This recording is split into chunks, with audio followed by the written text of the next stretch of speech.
Salut à tous, j'espère que vous vous portez bien. Ulrich des States, nous vous voilà dans une nouvelle vidéo. Et la vidéo d'aujourd'hui, on va parler d'un truc qui fâche un peu. Un sujet qui dérange beaucoup de personnes, qui dérange les gars, go. Ici au States, c'est l'histoire de voiture. Vraiment. Et là, c'est mon avis. Ça, c'est mon avis à moi. Là, si tu regardes cette vidéo et tu mets le cœur, tu mets les organes, mon frère, ma soeur, ça c'est pour toi là-bas. Ça c'est mon avis. Je sais que en Amérique, il y a les gens qui connaissent tout. Il y a d'autres personnes qui sont... Il y a une phrase là qu'on utilisait souvent quand j'étais au pays. Ouais, il y a pas qu'une phrase, il y a un truc là. Voilà, les yemtolos.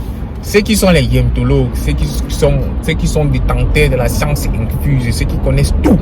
Et je vais vous dire une chose, c'est que en Amérique ou bien même partout dans le monde, dans la vie en général, si vous rencontrez quelqu'un qui a toujours son mot à dire sur toute chose, qui connaît tout, moi généralement, je m'éloigne de ce type de personnes. Tout simplement. Le genre de personne qui ne veut jamais accepter qu'il a tort, le genre de personne qui veut toujours montrer qu'il connaît alors qu'en vrai, il ne connaît pas. Et ce genre de personne qui veut toujours faire en sorte que vous devez accepter ses idées à tout prix et que vous devez rejeter les autres. Ce type de personne qui ne parvient même pas d'abord à vous écouter dans une conversation et tout et à prendre vos idées en compte. Moi, je m'évite généralement. Moi, je m'éloigne généralement de ce genre de personnes. Mais bon, c'est pas le but de la vidéo d'aujourd'hui. C'était juste une forme de parenthèse. Donc, on va parler ici là des types de voitures, quoi. Du moins, quel est le choix à faire quand vous arrivez au State et tout. Faudrait-il acheter une voiture à crédit ou bien acheter une voiture cash? Alors, beaucoup de personnes vont dire que, ok, mon hôte m'a dit, tel m'a dit que quand tu prends une voiture à crédit, quand tu arrives aux États-Unis, c'est pour pouvoir build ton crédit score, c'est pour pouvoir créer ton crédit score. Le crédit score c'est monté, le crédit score c'est descendu. D'abord, je ne suis pas conseiller financier, je ne suis pas un conseiller et tout. Donc, comme je dis, cette vidéo c'est mon avis personnel. Alors, acheter soit une voiture à crédit payée par mois ou bien prendre ici là, cotiser son argent et acheter une voiture qu'on appelle ici là les used cars ou bien les pre-owned, quelque chose comme ça là, à moindre coût mais qui fonctionne. Alors, je conseillerais toujours aux personnes de ne pas prendre une voiture à crédit à la banque ou encore de ne pas prendre une voiture à crédit au dealership. Ne faites pas, pour moi c'est une erreur de le faire. Pourquoi? Tout simplement parce que quand vous n'avez pas encore, même si vous avez une situation stable, bien quand vous n'avez pas encore une forme de situation en Amérique, cotisez votre argent et allez acheter la voiture cash. Pour ma part, il y a deux grandes marques qui ne déçoivent pas sur le terme d'être reliable, c'est-à-dire les voitures qui tiennent sur la route. En Amérique, pour moi, il y a deux types de voitures qui ne souffrent de rien en termes de contestation et tout. Et sans doute, nous l'avons déjà dit dans une vidéo, sans doute, vous connaissez les marques dont je vais parler. Et les deux marques, ce sont des Toyota et les Honda. Ce sont des voitures reliable.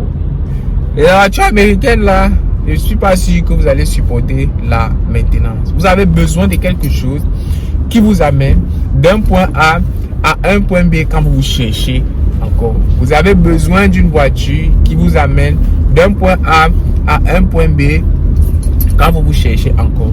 Ne mettez pas encore sur votre tête cette dette là de la voiture, cette dette de la voiture et tout. Voyez, ça ce sont des erreurs que nous on a commises. Ce sont les trucs que parfois il reste comme ça, il dit baisse. Ça c'est quelle erreur stupide que j'ai fait. Tout simplement parce que nous on n'avait pas quelqu'un qui pouvait nous dire que ok mon frère, si tu vas aller prendre la voiture, non, voilà comme c'est comme ça que ça se passe, il faut comprendre les taux d'intérêt, il faut. So, il est important pour vous de comprendre ces différents éléments-là. Que quand vous allez partir acheter la voiture à crédit, on va checker bien sûr votre crédit score. Alors posez-vous la question.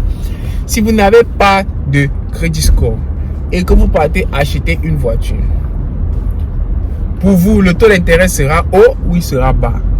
Vous n'avez pas une histoire de crédit aux États-Unis. Vous partez directement acheter une voiture à crédit à la banque. Le taux sera élevé ou bien il sera bas. Alors que quoi? Si bien sûr, vous créez ou bien encore, vous travaillez sur votre crédit score bien avant, bien sûr, avant de partir là-bas. Si vous prenez un crédit, travaillez d'abord votre crédit score avant d'aller acheter la voiture. Et il y a différentes manières de travailler son crédit score sans bien sûr prendre une voiture à crédit. Et le premier moyen, ce sont les cartes de crédit. Et quand on me dit que gars, toi tu parles des cartes de crédit, c'est alors qu'on nous demande de ne pas utiliser les cartes de crédit. Oui, les cartes de crédit, en gros, pour ceux qui sont une grande connaissance financière en Amérique, ils vont te dire que la carte de crédit, c'est comme jeter l'argent par la fenêtre. Oui, c'est vrai, mais à un moment donné, il vous faut créer votre crédit score. Alors, il y a différentes banques qui vous proposent de faire ce qu'on appelle les Secure Credit Card. Et le Secure Credit Card veut dire que tu prends ton propre argent, tu vas déposer à la banque et on met cet argent dans la credit card, pas dans la debit card, dans la credit card. Et tu vas maintenant utiliser ton argent mais en forme de crédit pour montrer que tu es un peu crédible, que tu es un peu discipliné. Et au fur et à mesure que tu vas pouvoir utiliser ici là cette crédit card là, ça va commencer à créer ton crédit score et tout et tu verras comment ça sera tranquille. Je vous dis, même avec 500 ou bien $1000 de crédit card, vous pouvez créer ici là votre bon crédit score. Donc pas besoin d'aller acheter une voiture à crédit. Non, vous avez besoin de quelque chose qui vous prend d'un point A à un point B. Alors où trouver ce type de voiture là? Vous trouvez le type de voiture que vous pouvez acheter cash et tout. Vous pouvez aller chez les dealers, bien sûr. Ils ont toujours les deals. Bien, la plupart d'entre eux ont les deals de voitures cash. Même comme bien sûr, ils vont toujours vous motiver à pouvoir prendre une voiture à crédit. Parce que quand vous prenez la voiture à crédit, c'est eux qui gagnent doublement, voire triplement.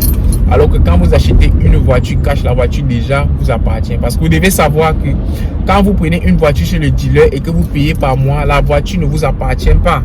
La voiture ne vous appartient pas et c'est la raison pour laquelle vous payez chaque mois. Alors que quoi? Si bien sûr vous partez sur des sites comme il y a Craigslist, il y a Facebook Marketplace, il y a OfferUp, il y a beaucoup de sites là qui vous permettent ici d'acheter une voiture cash. Et quand vous achetez une voiture cash, prenez la peine de partir directement chez un garagiste pour pouvoir vérifier la voiture avant de l'acheter. C'est tellement important, super important. Allez avec la voiture chez un garagiste pour faire le check-in avant bien sûr de tendre votre argent pour donner pour que vous puissiez avoir la voiture.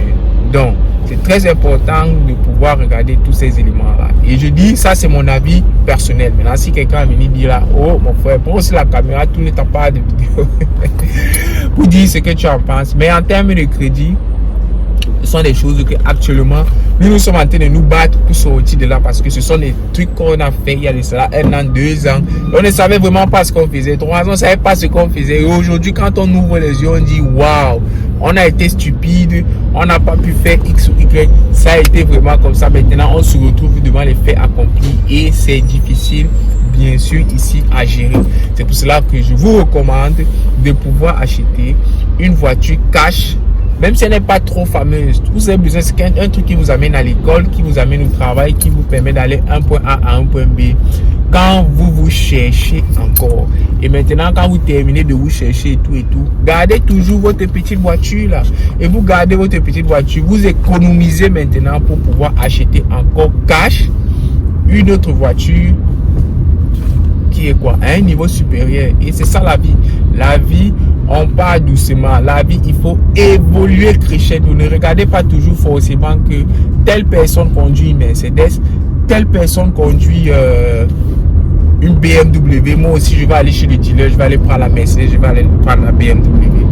Si jamais vous faites ce genre d'erreur là, comme je le dis souvent dans toutes mes vidéos, vous allez lire vous allez respecter le code. Vous allez comprendre que la terre est sale, que ce n'est pas les histoires de Disney Channel. Vous allez lire. Alors, merci d'avoir regardé la vidéo et bien sûr, nous nous revoyons pour nos prochaines échéances. Ah, ciao, ciao la famille.